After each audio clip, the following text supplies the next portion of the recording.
In this video, let me show you how you can sign up for Blooket.com. Hi everyone, welcome back to a new tutorial video of how to guide. If you're also trying to sign up and create an account of Blooket, in this video, let me show you how it's done.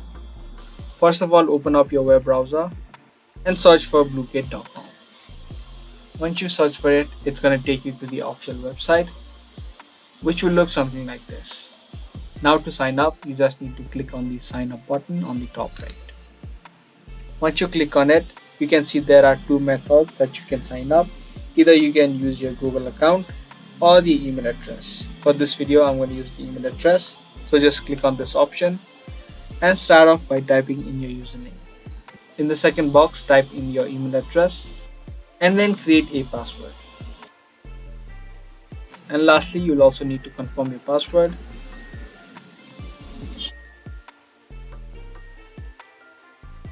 Once you typed in all of this information, you can just click on sign up. And as easy as that, you have been now successfully signed up for your Blooket account.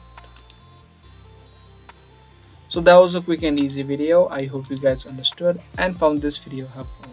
If this video did help you out, be sure to subscribe, share, and also give this video a thumbs up. That's pretty much it for today. Thanks for watching.